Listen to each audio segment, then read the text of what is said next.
Alright, so today is day 2 of the official full miracle morning. I've been sort of ramping up to this for the last week, learning all of the subtleties of the various things I needed to know to be able to do the miracle morning in a fairly short order. Yesterday my miracle morning took a little over 2 hours because I was doing 20 minutes for each practice. I don't need to do 20 minutes for each practice. So results thus far, I am way more fired up about getting my financial house in order and the weight loss. And in fact, the first day of my vlog on my kettlebell routine was the first day I started doing miracle morning stuff. So, if anybody cares. Results thus far, like I said, I'm way more fired up about that and getting my financial house in order.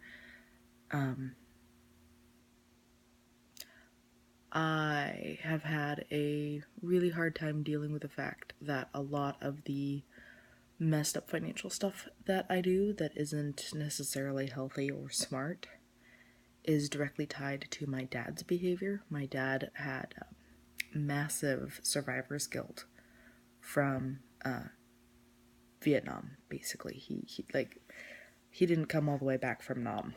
It happened to a lot of people.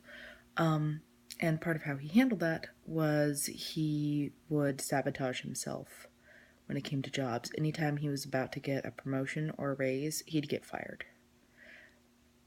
He also was massively underemployed. He had a master's degree. He was incredibly smart. He had a genius level IQ, and most of my childhood he was working jobs like working at Pizza Hut making pizzas, or cleaning cars at a car rental place, Enterprise Rent-A-Car. Sorry about the sniffles. The cedar pollen count is through the roof today, and I checked because I was like, am I getting sick? No, I'm getting nose fucked by a tree. And it itches. Anyway, Dad, he never did anything. He always had some great plan for the future and never implemented or achieved any of it. And I'm looking at my life, and that is the exact pattern I'm following. So I have a happy piece of paper somewhere that says I am 1 IQ point shy of being a super genius. And that was just before we discovered I was diabetic, so I took my IQ test while I was going through a blood sugar crash. I'm a very, very smart cookie. I work for a maid service company, and I do business development, but 90% of what I'm doing for them right now is polishing toilets. And my work history has been incredibly spotty and weird, and a lot of it is tied back to repeating Dad's pattern. And this is particularly hard for me to deal with because, for those of you who don't know me, my dad passed away in October, so less than a year ago. And my dad was the non-abusive parent. He was often unmedicated and untreated depressed, but my dad actually loved me. And I was thinking about the other day, I am currently no contact with my mom, and the last time I actually felt like my mom loved me was when she actually listened to what I said and what I wanted and got me a calculator for my birthday when I was in college. I'll tell you how long ago college was. My daughter is 15. My mom is a narcissist, and she may feel feelings of love in her heart for me, but that doesn't translate into action. And as a narcissist, she interacts with, it feels like there's a mirror in front of me that's sort of me-shaped, like a cardboard cutout of a mirror, and then she interacts with that mirror. So she's convinced that I do and say and like things I absolutely do not do and say and like, and nothing I say will change this. I can be like, I do not like bell peppers. I have never liked bell peppers. Ever. I like hot peppers just fine, but I think bell peppers are sort of a dick tease. because I don't like the flavor. I don't like the texture. I have not liked bell peppers my entire life. My mom will be convinced that I love bell peppers. And it doesn't matter. That's a mild thing. That's even before we get into things like politics and religion and whether or not I want children. Right? My mom loves playing Grandmother of the Year. So I think she's gotten my daughter a birthday present and 2 Christmas presents ever. Never had any interest in talking to her on the phone, never had any interest in interacting with the kid. Only ever saw my daughter twice. She's 15. But if you ask any of her friends, she will grandmother year it up all the way. Yeah, so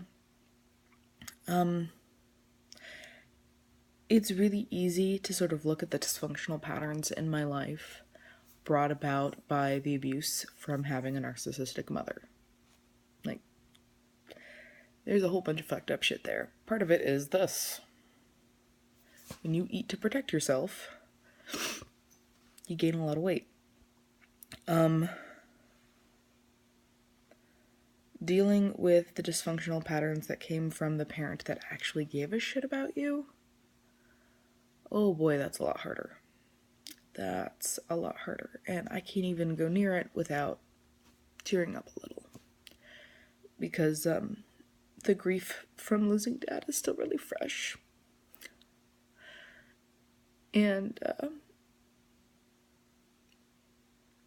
it's hard. It's really hard. But one of the things I've been thinking a lot lately is that my dearest friend is probably my fear. Because it will unrelentingly show me exactly where I need to fix myself, exactly where the broken parts are. And this is really broken. So, Miracle Morning is giving me some time every single day to work on it and get that fixed, because I know it drives my wife insane. That, I have all these brains and I work part-time as a toilet trainer. I'm really good at it, but I'm definitely not living up to my potential.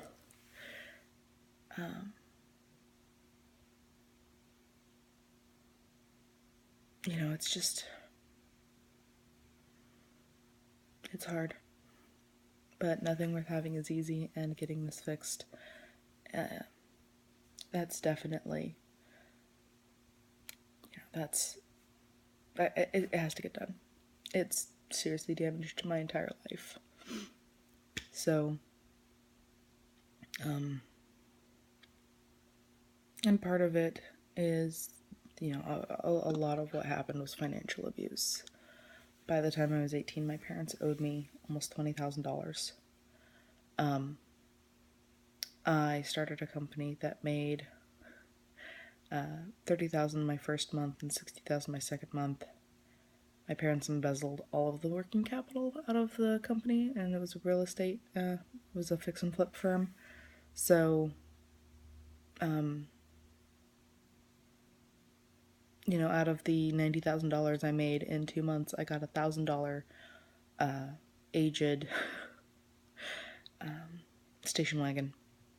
That was all I got out of all of that. So I've been fighting this belief that it doesn't matter how hard I work, I'm not going to get anything from it. And if you really believe that, then you sort of set yourself up to be the victim of all sorts of stuff. I've worked multiple jobs where I've never been paid. I worked for a nonprofit, and my paycheck bounced. And it was getting paid once a month. That was no fun. And I've done several business development sort of things for people, and they just never paid me. So I tried just not to be too worried about the whole getting paid part of it, and just try to bring value to the world. That's a pretty good way to go broke. So, not really insisting on getting value for the value I bring. It's not a good habit. And it's really slowed It's really slowed my roll. So that's what I've got so far for the Miracle Morning stuff. It's going well. Slightly weepy. Only thing I have to do left today is my exercise, and I'm really excited because everything... Oh gosh, it's funny. My forehead is so white that if I move my head, it changes the light balance on the... Yeah, anyway, I'm pasty. The only thing I have not done this morning is the workout. Super looking forward to that because I did 350 swings yesterday, and I'm going to try to do 500 today. So back up to high volume swings, make my butt shrink, and look really good. Yeah. That's it.